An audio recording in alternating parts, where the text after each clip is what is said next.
మన పొరుగున ఉన్న బంగ్లాదేశ్లో వచ్చే నెల 12వ తేదీన పార్లమెంట్ ఎన్నికలు జరగనున్నాయి.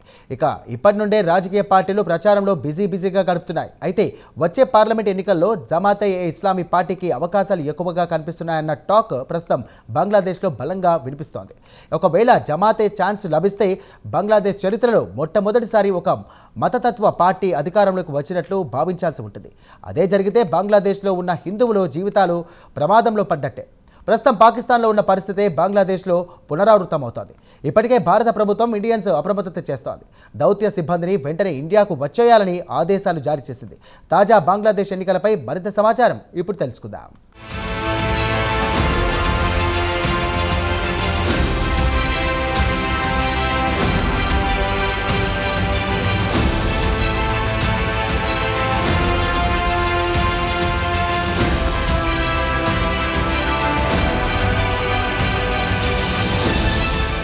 బంగ్లాదేశ్లో వచ్చే నెల 12వ తేదీన పార్లమెంటుకు ఎన్నికలు జరగనున్నాయి. విద్యార్థుల ఉద్యమం తర్వాత షేక్ హసీనా ప్రభుత్వం ఆగస్టు 2024లో కూలిపోయింది.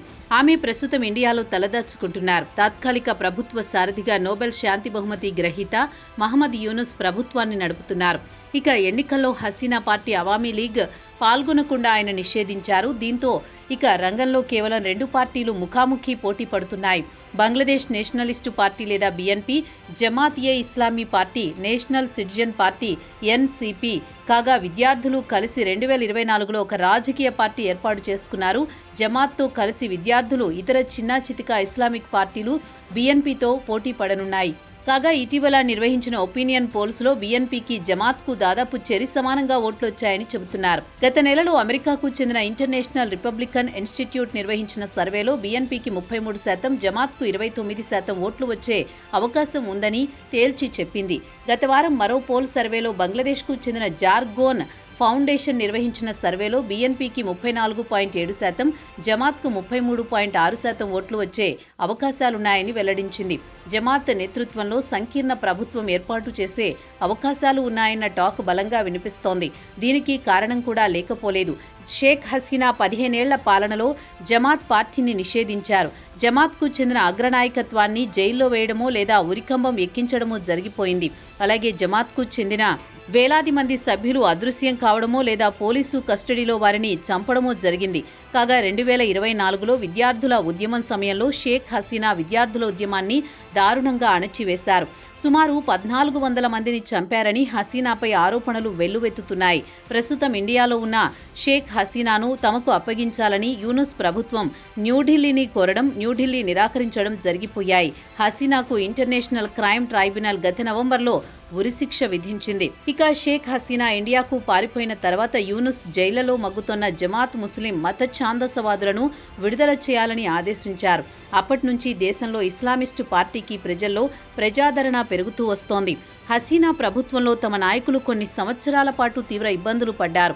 కొంతమంది నాయకులను హసీనా ఉరిశిక్ష విధించారని జమాత్ విద్యార్థి నాయకులు చెబుతున్నారు. ప్రస్తుతం పరిస్థితులు క్రమంగా మారుతున్నాయి. ప్రజలకు జమాత్ నాయకుల పట్ల సానుభూతి పెరిగింది. వారు అధికారంలోకి వస్తే నిజాయితీగా పాలిస్తారని ప్రజలకు కూడా తెలుసు. అందుకే తామందరం జమాత్కు ఓటు వేస్తామంటున్నారు బంగ్లాదేశ్ పౌరులు. ఇక జమాత్ పార్టీ విషయానికొస్తే బ్రిటిష్ వారు ఇండియాను పాలిస్తున్నప్పుడు ఇస్లామిస్టు మేధావి సయ్యద్ అబ్దుల్ అల్ మౌదూదీ 1941లో పార్టీని స్థాపించారు. అటు తర్వాత బంగ్లాదేశ్లో జమాత్ ఒక బలమైన రాజకీయ పార్టీగా ఏర్పడింది.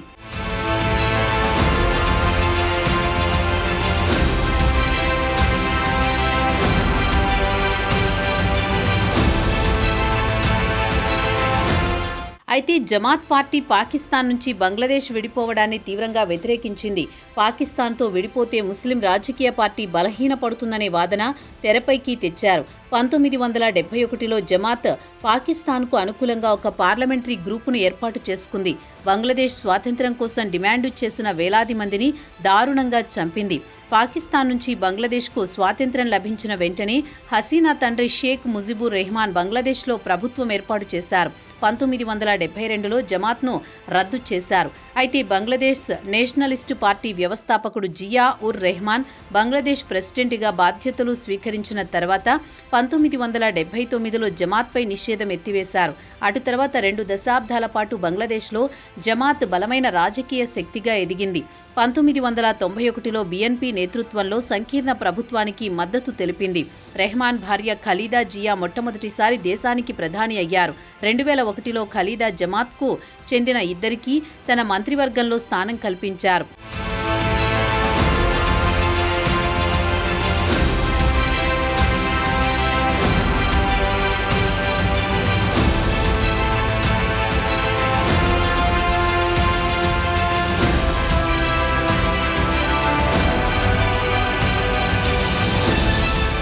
అయితే 2009లో షేక్ హసీనా తిరిగి అధికారంలోకి వచ్చిన తర్వాత జమాత్ ప్రభావం క్రమంగా తగ్గిపోయింది.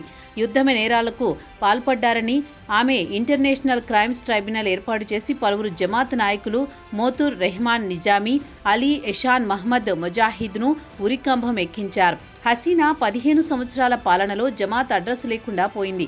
హసీనా ప్రభుత్వం కూలిపోయి యూనుస్ తాత్కాలిక చీఫ్గా బాధ్యతలు స్వీకరించిన వెంటనే ఆయన జమాత్ పార్టీపై ఉన్న నిషేధాన్ని ఎత్తివేశారు. అటు తర్వాత జమాత్ నాయకులు షఫీ ఉర్ రెహమాన్, సయ్యద్ అబ్దుల్లా మొహమ్మద్ తాహెర్లు, మియా గులాం పోర్వార్ ప్రస్తుతం బంగ్లాదేశ్లో బలమైన నాయకులుగా ఎదిగారు. గత 15 సంవత్సరాల నుంచి వీరు ప్రభుత్వ దమనకాండకు గురయ్యారన్న సానుభూతి ప్రజల్లో ఉంది. ఇక Jamaat deputy chief Taher international మీడియాతో మాట్లాడుతూ గత 55 సంవత్సరాల నుంచి బంగ్లాదేశ్ను కేవలం 2 రాజకీయ పార్టీలే పాలిస్తూ వస్తున్నాయి. ఒకటి అవామీ లీగ్, రెండోది బీఎన్పీ. ఈ 2 పార్టీలతో ప్రజలు విసిగిపోయారు. ప్రజలు కొత్త రాజకీయ పార్టీని ఎన్నుకోవాలని చేస్తున్నారని, ప్రజలు జమాత్కు పట్టం కడతారని ఆయన బలంగా నమ్ముతున్నారు. ప్రస్తుతం దేశంలో బీఎన్పీకి గట్టి పోటీ ఇచ్చే పార్టీగా జమాత్ ఎదిగింది. దేశంలో సుమారు 2 కోట్ల మంది మద్దతుదారులు జమాత్కు ఉన్నారు. వారిలో 2.5 లక్షల మంది రిజిస్టర్ సభ్యులున్నారు. కేవలం పురుషులే కాదు, మహిళలు కూడా ఉన్నారు. ఇక విద్యార్థుల పార్టీ ఎన్సీపీ కూడా జమాత్తో కలిసింది కాబట్టి తమకు మరింత బలం చేకూరుతుందని జమాత్ భావిస్తోంది. ఇవన్నీ ఒకెత్తైతే బంగ్లాదేశ్ ప్రజలు ఒకవేళ జమాత్ అధికారంలోకి వస్తే అత్యంత కఠినమైన షరియా చట్టాన్ని అమలు చేస్తుందేమో అన్న భయాన్ని వ్యక్తం చేస్తున్నారు. దీనిపై దేశంలో పెద్ద ఎత్తున డిబేట్లు జరుగుతున్నాయి. షరియా చట్టం అమల్లోకి వస్తే మహిళల హక్కులు పూర్తిగా కోల్పోతారు. మహిళలకు స్వేచ్ఛ ఉండదని ఇప్పటి నుంచే భయపడుతున్నారు. అయితే జమాత్ నాయకులు మాత్రం అలాంటి భయాలు అక్కర్లేదని, ప్రస్తుతం ఉన్న రాజ్యాంగం ప్రకారమే పాలన ఉంటుందని భరోసా ఇస్తున్నారు. తాము అధికారంలోకి వస్తే సుపరిపాలన అందిస్తామని, అవినీతి అంతమొందిస్తామని హామీ ఇస్తున్నారు. ప్రస్తుతం జమాత్ పార్టీ పుంజుకున్న గత చరిత్ర తిరగేస్తే 20 సీట్ల కంటే ఎక్కువ గెలిచినా దాఖలాలు లేవు. ఓట్ల శాతం తీసుకుంటే 12% కూడా మించలేదు. ప్రజల్లో షరియా చట్టం తెచ్చి మహిళల హక్కులు కాలరాస్తారనే భయం మాత్రం జమాత్కు అడ్డంకిగా మారే అవకాశాలున్నాయని బంగ్లాదేశ్ పొలిటికల్ ఎనలిస్టులు అంటున్నారు. ఇక ఇండియా విషయానికొస్తే ఎన్నికల తర్వాత అధికారంలోకి వచ్చే పార్టీతో సంబంధాలు మెరుగుపరచాలనుకుంటున్నారు ప్రధాని మోదీ. అయితే బీఎన్పీకి ఎలాంటి ఇబ్బందులు లేకపోయినా జమాత్ అధికారంలోకి వస్తే ఇండియాతో సంబంధాలు మెరుగుపడే అవకాశాలు మాత్రం ఉండవు. బీజేపీకి జమాత్కు అస్సలు పడదు.